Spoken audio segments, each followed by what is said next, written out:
Welcome back. The Trump administration hoping to give working Americans a boost in the new year with a new tax refund of up to $2,000 by early next year. The payout coming from recent tax changes and tariff revenues, with as much as $100 to $150 billion flowing back to taxpayers in the first quarter of 2026. The White House says it expects this to be the largest refund season on record. I am with the Treasury Secretary this morning, who is also the IRS commissioner, who is also the guy who's holding it all together. Secretary, what can you tell us? You see all the data. What can you tell us about the upcoming tax season and what we're going to see in terms of our returns? Yeah, so Maria, let's go back. The one big beautiful bill was passed on July 4th, but for working Americans, it was retroactive to the beginning of the year. Most taxpayers did not change their withholding, so as a result, we're going to see very substantial 100 to 150 billion of refunds in the first quarter go directly to Americans' pockets. So the sooner they file, the sooner they'll get them.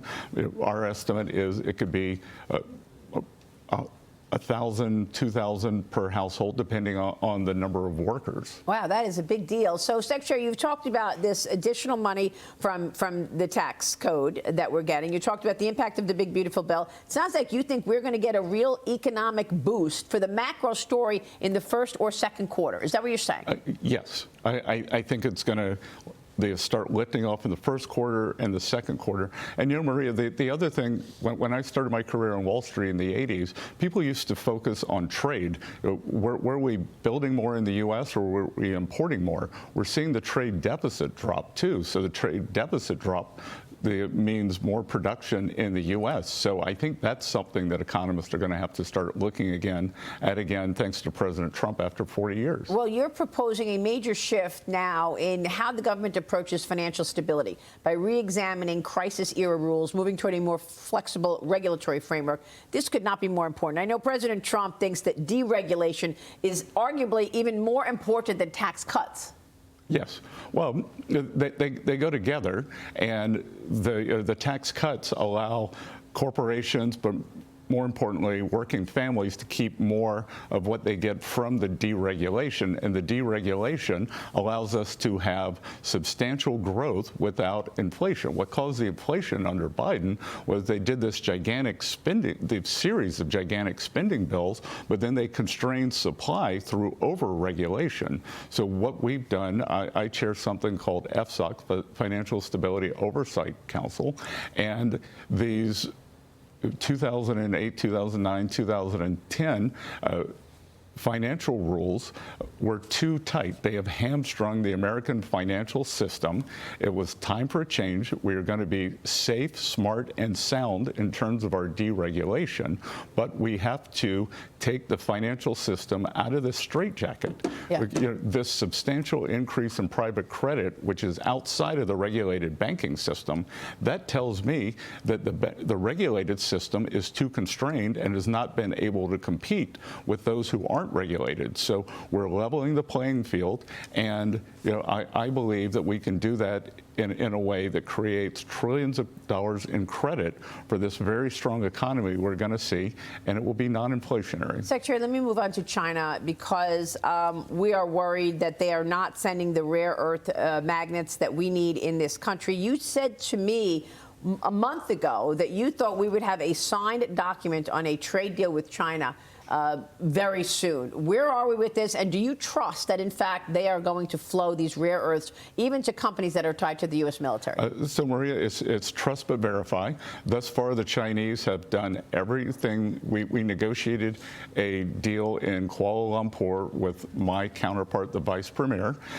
President Trump and President Xi had a very robust discussion in Busan, Korea.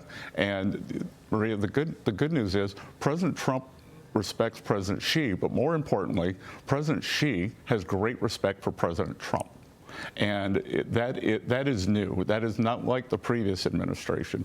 Previous administration was all bark, no bite, which is very dangerous geopolitically, very dangerous economically, and the Chinese have lived up to every part of the negotiation thus far. Well, the president's going to be meeting with Xi Jinping in April. What more do you want to see China agree to? Well, what we would like to see is them to begin rebalancing. The world cannot have a China that has $1 trillion trade surplus. That's just not possible. So they need to increase their domestic consumption.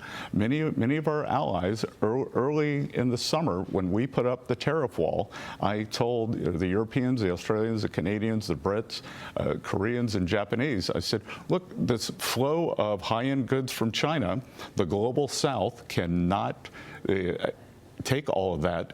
It's coming to your shores, and now they are being overwhelmed by this never-ending supply of Chinese goods. And I think it behooves the Chinese. We could do, as Ray Dalio would say, a big, beautiful rebalancing together. President Trump wants to bring back more manufacturing. The Chinese need to consume more. If we could do that together, it'd be a very good equilibrium. Secretary, you're doing so much. In addition to all of this that you're doing in terms of growing the economy and ensuring that we've got stability here in America, you're also dealing with sanctions on Venezuela, sanctions on Russia. What's the most sort of crushing sanctions, and do you think sanctions actually work? Sanctions applied fulsomely, robustly, do work, but I think what's happened over the years is we've gotten very lazy on sanctions. So with my Treasury Department, we go in, we have a clear objective. We believe if we do these sanctions, this will happen. We look at it 90 days later. Are we achieving our objective? Because the thing with sanctions, Maria, is you just create new markets. You sanction Russian oil, and then a ghost ship start appearing or disappearing. You're trying to cut off Iranian oil, same thing. So a good sanctions regime, you always have goals, and you constantly reevaluate whether you're meeting the goals. For instance, on Venezuela, we had Venezuelan oil had been sanctioned for years, but now President Trump has taken the initiative. We are cutting off the narco boats, and for the first time, we have now directly boarded ships carrying Venezuelan oil, right. And the oil's sanctioned, and that's the authority under which we take it. And I think the Maduro regime is on the ropes. Secretary, with all of this that you're dealing with, is it fair to say that you're going to put the IPO of Fannie Mae on the table for a little while? I mean, is this off the table right now? It's not off the table. That we're working on it very deliberately. As I've told you when I've been on here before, Maria, we have several goals. The first goal and the guiding principle is that the spread between mortgages and U.S. government bonds in any IPO scenario has to remain the same or come down. Then we want to get the maximum amount of value, and we want to create the best shareholder base. So that's still moving forward. So it's going to be done next year sometime? Sometime. All right, real quick before you go, this is my final question here. There is a story in the New York Times. Here's the title. Now it can be told Nancy Pelosi resisted stock trading ban as wealth grew, fueling suspicion. Why is it that Congress is not following the rules that so many others follow, and that is you can't day trade? We spoke with Congressman Brian Stile here the other day, and what he said to me was extraordinary. Do we have that soundbite real quick for the Secretary from Congressman Stile? Let's roll it. There should be no instance where elected officials are making money off of insider information. If you want to trade stocks, there's a place for that. It's called Wall Street. We have an opportunity to prevent members from day trading, profiting off of insider information. But we have to also make sure that we have individuals who have had successful business careers are still able to come to Capitol Hill. It's my view that we need more people with business experience in Washington who are willing to serve this country. Congressman, do you believe that members of Congress are day trading? I think there is clear evidence that people are day trading, and I think the appearance of that impropriety is a risk to the integrity of the institution. You can look at the returns and you see massive numbers of trades. We had a United States senator who was the head of the Intelligence Committee who sold their entire portfolio except one stock in the lead up to COVID. And so I think we see this time and again, and it's a reduction of the integrity of the institution, and it is why it is so absolutely essential that we put in place rules of the road that make it clear that elected leaders cannot profit off of insider information, and I'm of the belief that we can pass that legislation. Oh, my God. members of Congress are day trading? Honestly, I did not know that. Well, Maria, I don't know about day trading, but That's what he said. But if anyone wants to go to the Treasury X account, my account, we posted a study on congressional trading, and it shows why they outperform. They outperform for two reasons: because they have access to corporate executives, and they have inside information, or two, they have inside information because they know the direction of legislation. And you look at these Pelosi returns, and I'm cuffing it, but since she came in 1987, her husband's returns are something like the 16,000% versus 2,500% for the S&P. You look at Senator Ron Wyden, he makes Nancy Pelosi look like a piker. I think he had 125, 130% returns. All those stocks were bought during COVID. That, you know, we at Treasury, we in the administration have very strict rules in terms of what we can own. And it is unbelievable to me. When I had my private fund business, we were not allowed to own individual stocks. You can make a lot of money betting on the United States through indices.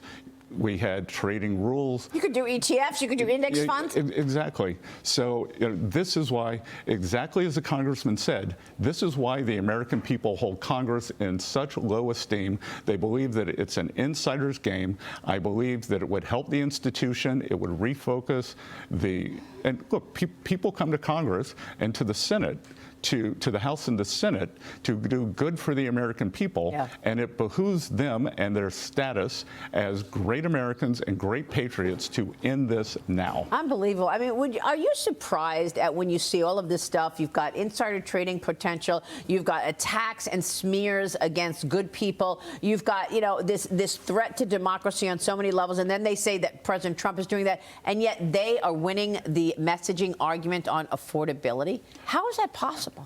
Look, a lot of it is the mainstream media, and that I've repeatedly said on affordability, what we and this administration are not going to do is what the Biden administration did and the mainstream media.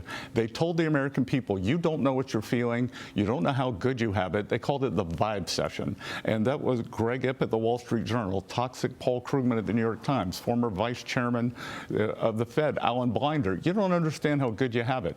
We know that the price level is high, and President Trump is working every day to bring it down, and we are not going to tell the American people that they don't know what they're feeling. We are going to help solve this: real income growth and holding prices down. Yeah, Secretary, you're doing so much. We so appreciate your time. Let me end with this. You've got some fear on the part of college graduates right now. You've had an incredibly esteemed career from Wall Street to Washington. If you were graduating right now, Secretary, if you're looking ahead to the new year and the new 5-10 years of this revolution of AI, what job would you go into? Would you choose a different sector? Well, I don't know what job I would go into, Maria, but I can tell you I would be trained up in AI, because the real thing that college kids can do, that, you know, if you remember during the internet boom and the aughts, it was college graduates were digital natives. They were facile with devices, with machines, with the internet, like you and I never will be. So what I would do is become an AI native and make the value proposition to any employer: this is how I can help you implement this program. I'm not afraid of AI. I had the CEO of one of the largest credit card companies in, and I said, tell me, seriously, do you think AI is going to hurt your hiring? He goes, no, we're just going to hire in different areas. With customer service and maintenance, we'll have fewer employees, but, you know, in content creation and other areas, AI is going to help us. We'll hire more, and we'll do the better product with highly trained people. So, you know, my message would be become an AI native. Great advice, and thank you for taking that on. Mr. Secretary, thanks for your leadership. Thanks for your time this morning. We've had a great substantive interview this morning, and Merry Christmas to you. Good. Thanks to you, Maria. Thank you so much for joining us. Treasury Secretary Scott Bessent here in studio. Stay with us. We'll be right back.